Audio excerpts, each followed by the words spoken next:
Good morning, everyone. I'm very pleased to see some people who couldn't manage yesterday. But I'd like again to start with a very popular song which is sung on Seder night. I hope if you have a Seder song where you can introduce it, you can get a record of it. What we teach here is recorded, so you can get a repeat of it also from our website. So we're going to try to understand the significance of the Hagada of Pesach, the Seder night, for today and for tomorrow. And we know that the future of each one of us and the future of Am Yisrael depends upon us learning lessons from the past. A person who forgets the past and made mistakes is likely to repeat them. The same applies to the nation of Israel. And therefore the best protection against mistakes, on contrary to grow from the past, is to remember the good and the bad from the past. And this is expressed in this popular part of the Haggadah Pesach, which I put in front of you. So would you join me in singing it again? V'hi she'amda la'avoteinu v'lanu, v'hi she'amda la'avoteinu v'lanu, she'lo yechad bilvad, umad aleinu l'chal v'eseinu, elo she'kol do'e oimdim aleinu l'chal v'eseinu, v'akodei boruchu matileinu miyodom. Which means, it is this which has been a pillar of support for our forefathers and for us. That when we are faced that not one nation alone rose up against us to destroy us, and in each generation they stand up against us to destroy us, but HaKadosh Baruch Hu saves them from their hands. Well, we all know how important that message is for today. I spoke about this yesterday. I'm not repeating most of the things, but I don't think anybody needs a commentary on how they are standing up against us to destroy us from many different directions. So what is it that gives us the ability to withstand them? So yesterday I explained it, I would say, according to the simple deep meaning, and now I'm going to explain it with a drash, as follows. The word V'hi is 4 letters. We know in Hebrew the letters also represent numbers. So, what's the first is a vav, what's that 2? What is that as a number? 6. 6. What is 6? Yes. Shas. What is Shas? Everyone knows Shas is a political party in Israel. But really, the word Shas has been known in Jewish tradition for many, many generations to refer to Shisha Sedarim, the 6 orders. What are the 6 orders? 6 on the Mishnah. The Mishnah on which the Talmud is based is divided into 6 sections. So that's the 6. The 6 deal with different areas of practical life for the Jewish people, which make up the Jewish way of life, and which is dynamic, because the essence of the oral tradition, which is crystallized in the Shisha Sidrei Mishnah, the 6 orders of the Mishnah, which goes back also to Sinai, as we know from Moshe Kibel Torah Misina as a reference to the oral tradition, begin Pirkei Avot. So this oral tradition is really the bloodstream of the Jewish people. We know the next is the Hay. Hay is how many? 5. 5. What is 5? 5 books of Moshe, the Pentateuch in Greek, and the 5 books of Moses in English, and the Chumash we call it. So the 5 Chumash, this is the word of Hashem, and this contains many deep significances in every letter, and certainly in every sentence.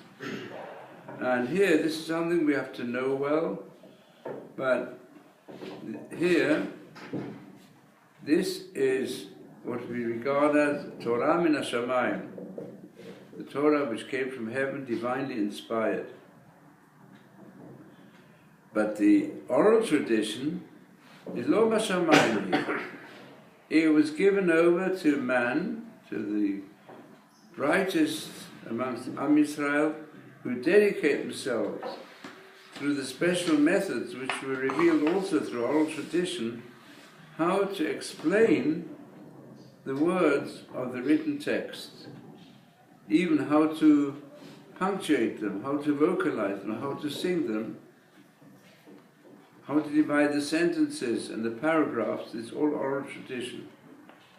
And then how to explain them and apply them is oral tradition. And that is preserved through the unbroken chain of Jewish tradition. That is the Vav and the Hey, Torah Sheba'al Peh and Torah Shebichtav. And what is the Yud? 10. What is that? The Decalogue. The Decalogue. To keep to the Decalogue, and even unfortunately, although there is certainly a trend, a strong trend, within Christianity and also within Islam, to keep to these laws of the Decalogue, 10 Commandments, were considered to be the basis of the universal outlook upon morality, coming from God Himself. But today, what do we have? Even unfortunately, God's name, which is a big blasphemy, and some without God's name. The last 100 years have witnessed so many crimes against the Decalogue, which are removing the conscience of mankind, even in the name of God. This is blasphemy at its worst. To go and say, well, in the name of God you can go and murder innocent people, and even gash them, destroy them, and threaten them with nuclear weapons. How is this permissible? So we have to restore the strength of the Decalogue, which we must say that the people of Israel are really exerting themselves to preserve it in this generation where the divine image is becoming lost. And what is the Aleph? One. That is the one above, the only one. And really you can say, you can look at it in the reverse order, but everything comes from God, the one above. He's revealed Himself to mankind through the Decalogue, that's the Yud. He's revealed Himself through every word of the written text of the Torah, not just the 10 Commandments. The reason why, in fact, we don't include the saying of the Ten Commandments in our prayers was because we don't want to bring into the Jewish concept that if you fulfill what's written in those 10 declarations, you have no more duties. You think these are mitzvot and the others are of secondary value and can change. No, we say the whole Torah is of eternal significance. So then we go over to the Chamisha Chumshei Torah and the Shisha Sidrei Mishnah. So this is the deeper significance of the He. Now you have any questions in brief, and please if you can say them aloud so that they can be recorded. Anyone have any questions on this? If not, now I'm going to paraphrase here the deeper insights of Rav Dessler. And those who perhaps have not heard Rav Dessler's teachings before, he was, I would say, a very deep Talmudical scholar in all areas of Torah knowledge, a very deep philosophical thinker, and a master of psychology, of understanding the depth of human nature. And he belonged to the Musa school, the ethical school, and above all, that many of his commentaries, they deal with the way in which to apply whatever knowledge we human beings possess, how to use them to improve the potential of saintliness which lies in each human being. So here speaking about the concept of B'chol Dor V'Dor, in every generation, seems to be the pattern of life on a national level, international level, of a conflict which takes place in different ways, but unfortunately in trying to preserve the divine image in a world which is filled with so many potential dangers for the destruction of divine in the human being, and even amongst the people of Israel, and the descent of man to become far more dangerous and destructive than the animal world. So, I'll just paraphrase the next piece. Throughout all generations, the nations of the world have persecuted and tried to degrade Klal Israel, people of Israel. They tried even to destroy them. But there's a difference with the situation of Jews in earlier generations from later generations. In the early generations, on the whole, the nations did not do so much harm to the soul of Am Yisrael. Although we can say there were certainly big dangers for the nefesh of Klal Israel in the time of the enormous idolatry and corruption which existed in the first temporal period, and also in the Hellenistic period. Nevertheless, he's comparing this more to more recent times, the last few thousand years. That although those who imprisoned Jews and tried to destroy us, it didn't affect the essential morality of the people of Israel. In their hearts, the people of Israel saw these were decrees from God upon them, and the enemies themselves were on a very low level. I'm basically comparing the last 1,000 years, the different ways in which the time of the Spanish Inquisition and the Crusaders and the pogroms, they recognized that there were people who were basically a criminal nature who tried to destroy us. But on the whole, we Jews regarded them as, unfortunately, almost dropping to the level of animals.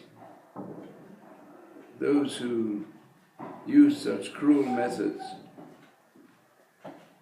Those who hated us did not really succeed to have a spiritual influence upon the Jews in the last few hundred years. Nevertheless, the last 200 years it changed. In other words, here there's a comparison, it's more of dog or dog. We know that European Jewry and also Middle East Jewry a few centuries ago was still rooted, most of the communities, in Jewish tradition, in some knowledge of Torah, in some at least minimum observance. But when the emancipation of Jewry developed, when the world, as it were, became what is called more enlightened, and education spread more widely, then the Jews felt that the way in which they'd been degraded affected them. And therefore Jews tried to say, all right, we've got a solution. We're now emancipated. There are different countries and states that give us equal rights. The equal rights means also, if you want to get a higher position, you have to assimilate. Let's go in their ways. We no longer have to take upon ourselves the yoke of the mitzvot. So they became more lenient in having meals with the Gentiles, making business with them, and then being lax in the observance of Shabbat and festivals, and then learning their culture, and ultimately, in many places, and it started mainly in Central Europe, in France, even more so in Germany, when there were many Jews who said, well, let's remain Jews, but we'll be German or French citizens of the Jewish persuasion. And many of them became baptized, it was easier, but there were many places that didn't need to become baptized. And they thought this is the way in which we will be able to, on the contrary, be able to remove persecution. And it'll be easier for us. The Gentile will stop hating us if we become like them. And really, this is prophesied in Yechezkel. Yechezkel prophesies the days before the Mashiach will come. And he says, don't let this go up in your spirit that you as Jews will become like the nations of the world. As Yechezkel says, it's going back thousands of years, he says, if you'll say that, you'll see there'll be rage coming against you from Hashem. Because Hashem has made you a different nation. He made you a different nation in order to teach the other nations. But if you decide, well, I'll become like the other nations, then you are destroying the covenant which is made with Hashem, with the forefathers, and then with Am Yisrael when they received the Torah. So, what actually happened? The places where, for example, the Reform movement, which in some extreme aspects was willing to change the Shabbat to the Sunday, and they did that. Otherwise, they made a Jewish service on Sunday. All their services they made in the German language. They erased all aspects of wanting to rebuild a temple and animal sacrifice. This is all taken out of the Jewish prayer book. And there was an attempt made in Germany where there was very great culture amongst the Jews.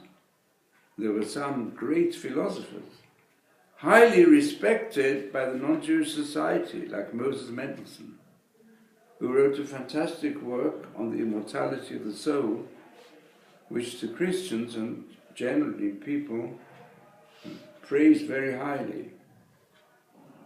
And he was a close friend with the greatest men of culture of that period, but he kept the Torah. But there were many others in the circle there who weren't so brilliant as he was, but they wanted to receive equal respect. They thought they'll do it by founding a temple which will be run on accepted lines also by the Christians, and they even asked the Unitarian Church, which is a sect of Christianity that believes in the unity of God and says the Trinity are just different aspects of God.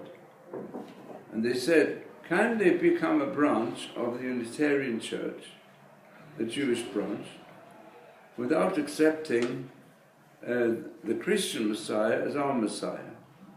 So they refused. So therefore the leaders of this group, they said, okay, we'll make a reformed temple, which we run on the lines of the Unitarian Church, and we'll give up the circumcision, we give up many different things. That's what happened. There was even, I'll give you an illustration, in 1844, there was the Braunschweig Assembly of the Reformed Rabbis. And there they said, most of the things I mentioned now, change the Shabbat to Sunday, the Jewish Shabbat, all prayers in German, leaving out all references to Zion and to sort of this nationalistic concept, but rather in the prayer book speak universally to Hashem. And we still believe in one God, we're not Christians, and we're not accepting the Christian Messiah, but we think that we've got to become enlightened, and we want to spread the ethics of the Torah, but our religious principles will be universal religious principles. So at that assembly, they made all these rules. There was a great preacher called Kelmer Magid. So he said, if this is going to become accepted, it will probably happen in 100 years that rules will be made, not the Jews, can Jews marry non-Jews? Yes, Jews can marry non-Jews, and we have in the Reformed Temple that interfaith marriages is regularly accepted. So, there's going to be rules that people will be persecuted, the exact opposite of that. There will be new rules made against the Jewish people to destroy the Jewish people in every aspect. So he said, this is very dangerous. So this is what actually happened. I mean, 100 years later, the Nazis came with their new rules. Any Jew having connection with US or vice versa, they were to be killed, burnt up. They made rules.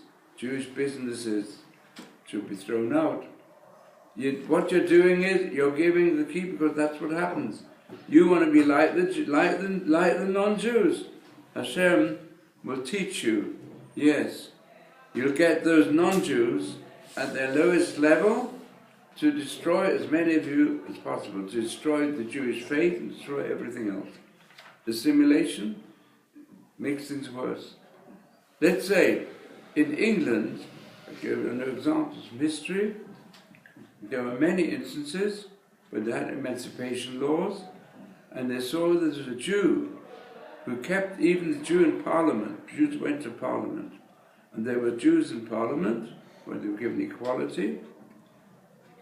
The greatest respect was shown to those Jews who even interrupted the Parliament debates when they went out. They said, I must say my prayers. They said the Jewish prayers, and they were respected for it. But those that give up, unfortunately, sometimes that arouses hostility. So this is what it says here. This is what Rav Dessler refers to here, to the two different generations. And it's going on until today. You think that people who, if here in the state of Israel we would really follow religion, we get respect. Let us say, the British ambassadors who come here, they have the greatest respect for the Haredim. They always want to meet the Haredim, know what they want to do, because they see this was the purpose and of establishing a Jewish home that should follow the Jewish ideals from the Bible. I think Balfour Declaration could have come into existence without a movement of biblical education which regards the Jewish land as being a holy land. They said, right, let the Jews have their holy land as being holy. So this is what commands respect. And it goes even further. We know that, let's say when there's a question to recognize the Jewish state or not, what helped most was diplomacy based on the Bible. That's what they respect. By people who believe in the Bible. Of course, when you get people who don't believe in the Bible and don't believe in God and don't believe in morality, then you get opposition. Anyway, this is what he says. I'll now paraphrase the words of Dessler. In the later generations, when we see that the hearts of the people of Israel have gone down a bit, and the hostility has increased, we begin to feel our lowliness as some reality, and we began to go in their ways. And we said we can no longer bear the yoke of the Galut. And some saw in this is the way in which we bring honor to the people of Israel.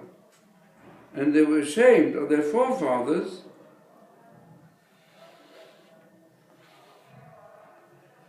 who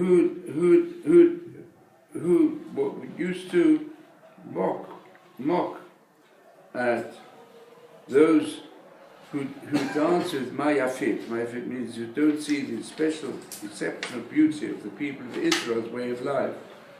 Because the truth is the opposite. The early generations had a high level of moral and spiritual grandeur. And they never gave in to the lower attempts of the enemies. But we ourselves became low, then our enemies became greater in our eyes. And then went lower and lower.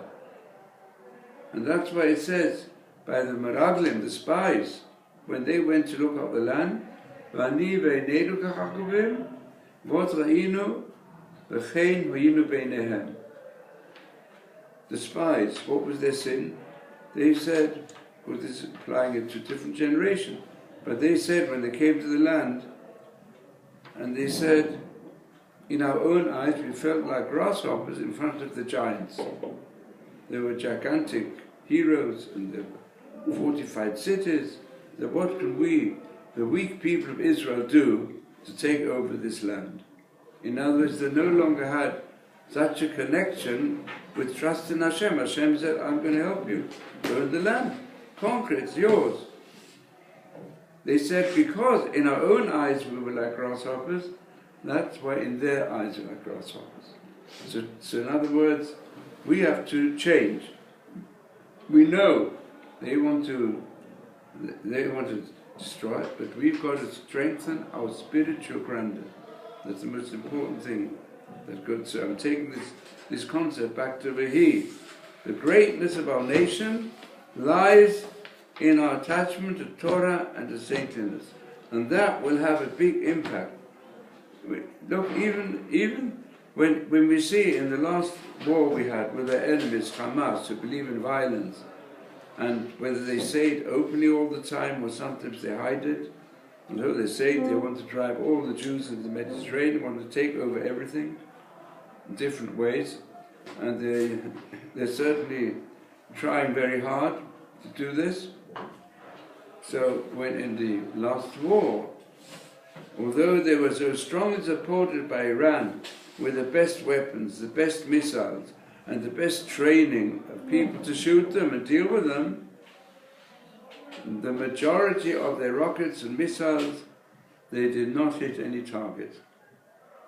And some that did come through. They were knocked by the Kippur Bazel, but others, even without Kippur Bazel, they never came near any targets. They hardly killed anybody. The missiles. When it came to having to fight them on the ground, it was a different story.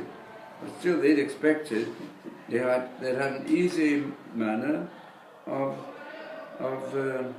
using Gaza, which was given to them, as a good shooting ground to annihilate Israel. But they were stopped. So the preachers of hate in the mosques, who said you've all got to go and kill as many Jews as possible, they said apparently God loves the Jews. Many of them declared that. Because they do believe in one God. They think he loves the Jews. Jews are too good. In other words, they recognize the fact that the strength of the Jewish people is our virtue. And they're right. We've got to be more virtuous. We've got to bring it into all areas of life. So let us hope that since we're in a very risky situation today, and the latest threat of these missiles, which have written on them, according to one text, Hashmid et Israel me'al pnei adama. I don't know if it's written in Hebrew or that's the translation. No, it's written in Hebrew, but it's Limchok. No, it's written in Hebrew, I saw it in No, Hebrew. Limchok. Limchok. Yeah, just one word has changed. It's written in Hebrew and Persian. Oh, it's written in Hebrew and Persian. It's written, the person is misread is to wipe away, even worse in some way, to wipe away Israel from the face of this globe.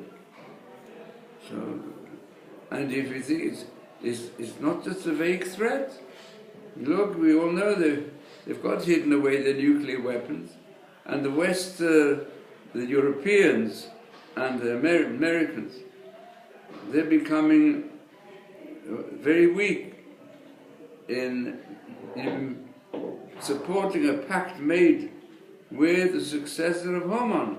And there's never been a situation where there's been what the sages refer to, if we do teshuvah, the salvation come right away. So it all depends on our teshuvah, and turn to Hashem. If we don't do teshuvah, Mamid Alehem Melech Shigzerotav Kashot Mishal Haman. According to one reading, they'll bring up a tyrant, the successor of Haman, but his decrees will be worse than Haman. What can be worse than the present situation? Haman had no nuclear weapons. He didn't even have missiles.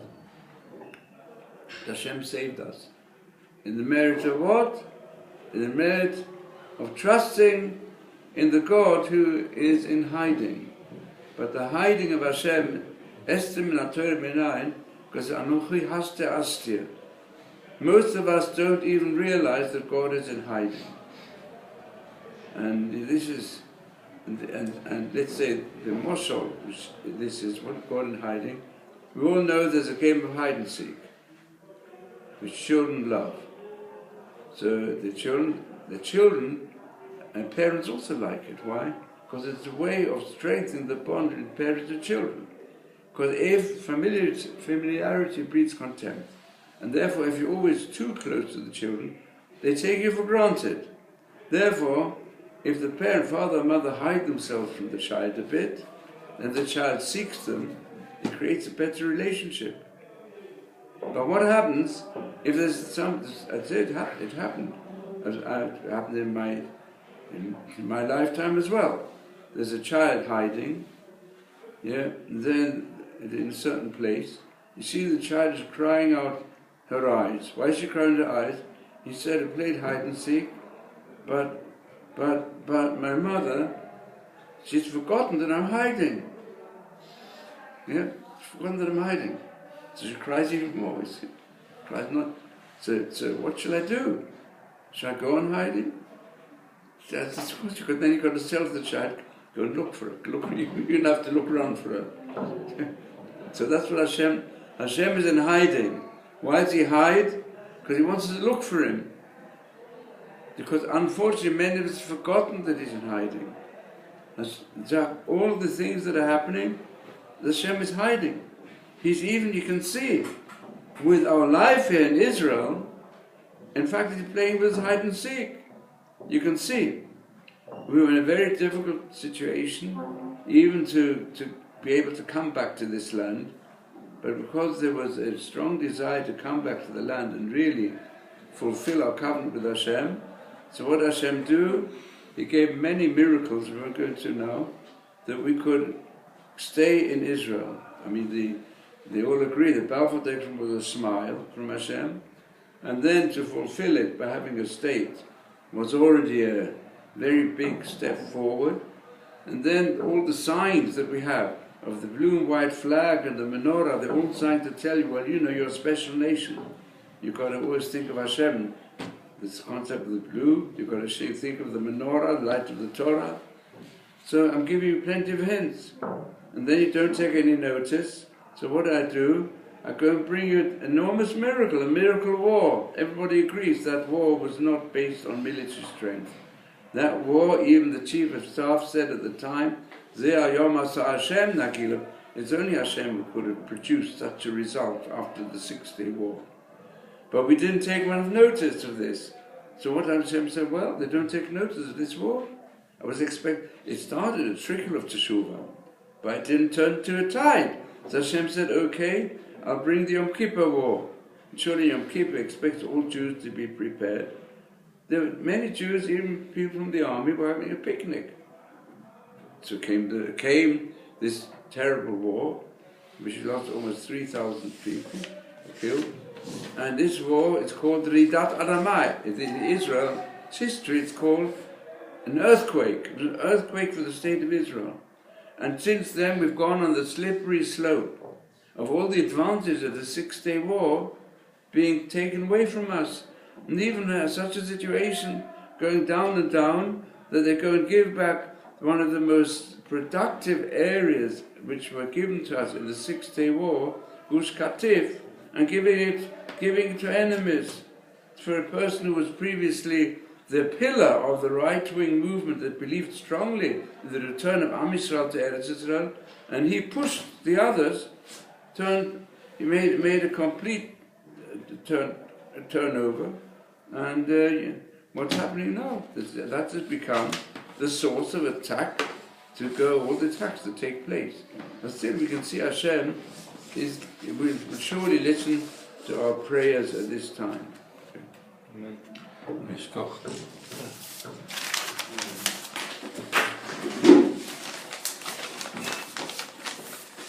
I have a question.